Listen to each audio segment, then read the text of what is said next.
welcome to another Vexious Violet video. This is going to be another one of these one prompt per episode prompt clusters because I'm going to do something very big and complicated.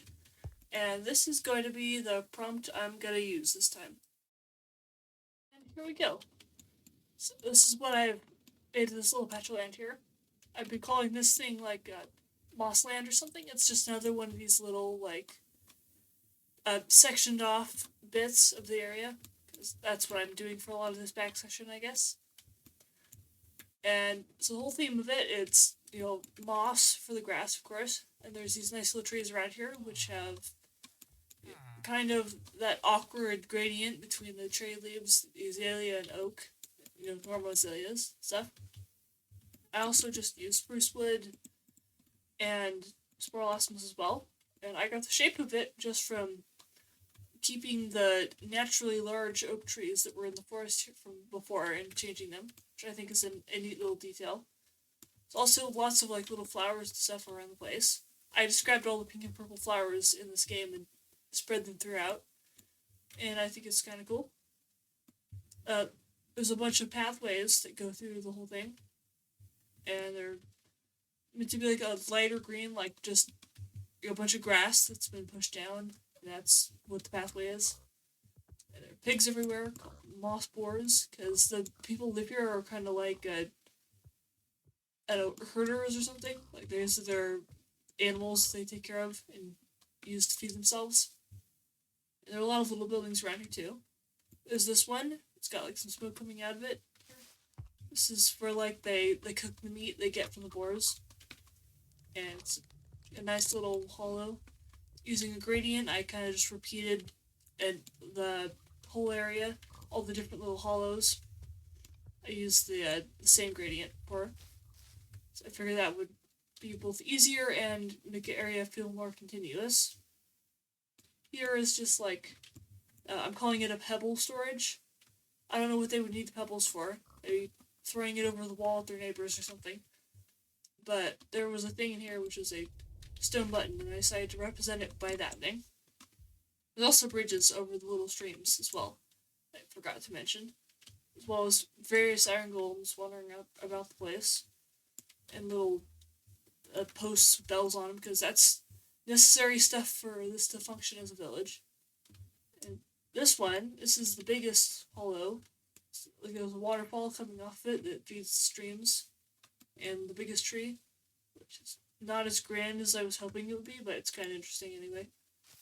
You go into here, and there's immediately some, sleeping chambers for some of the villagers. They're hanging around in there. This is, the main eating area. There's another iron golem. I guess he protects this area. This is, a weird pantry or something. It's got one of these banners that are hung all about the place. Except it's, covered in dust and something. Down here is, a little treasure room. Because maybe not as fancy as I could have made it, but I don't really care to remake it, so I think it's good. I put some vines over frog lights. It's a light fixture of sorts, so it wasn't super dreary in here. I also put some red into the gradient color palette so it would work with the spores that come from the biome from up here. Because the Crimson Forest, it has those ambient spores, and they come down underground as well. So I figured that was an interesting ambience choice. That is a spinning iron golem. I do that sometimes.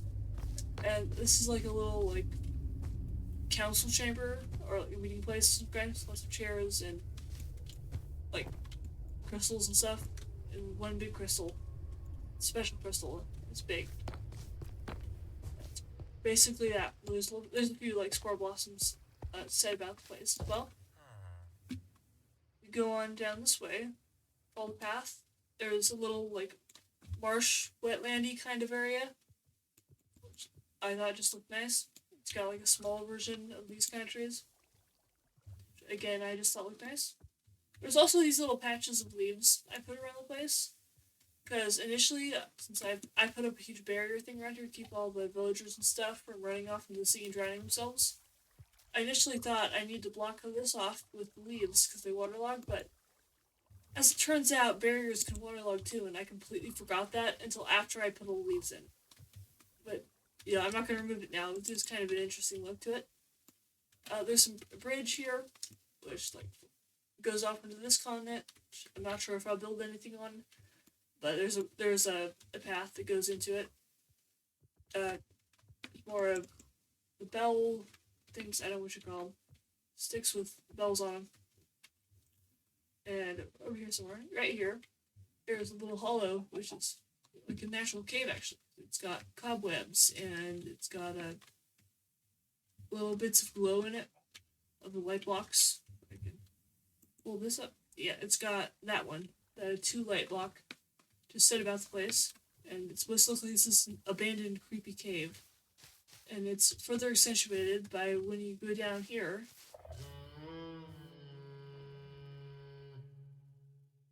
There's a very weird goat horn that plays, because that was in the prompt.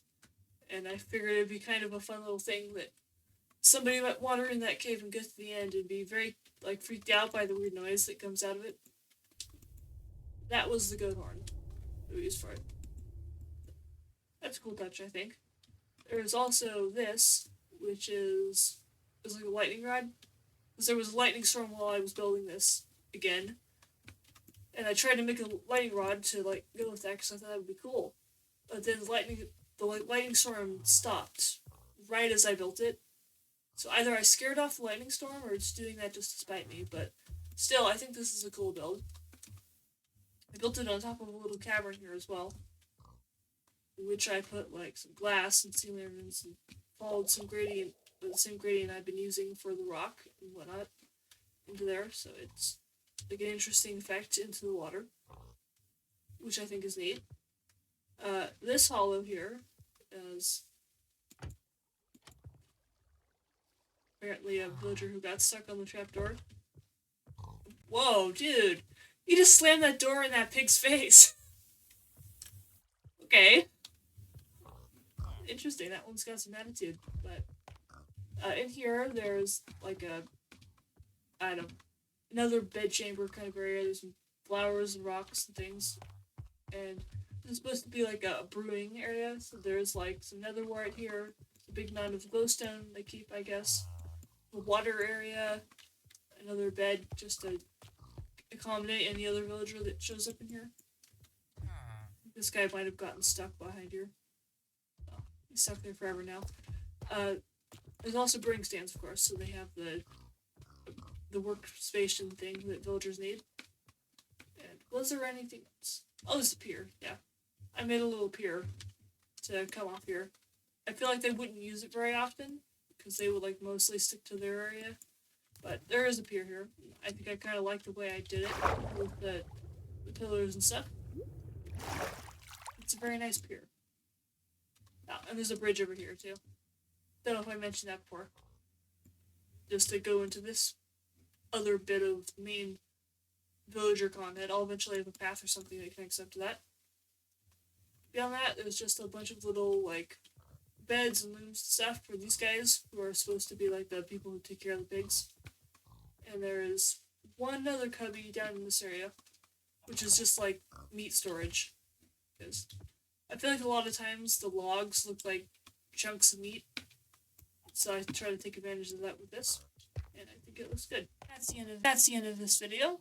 And also, I changed my skin, by the way, but still the end of this video. So thank you for watching, and goodbye.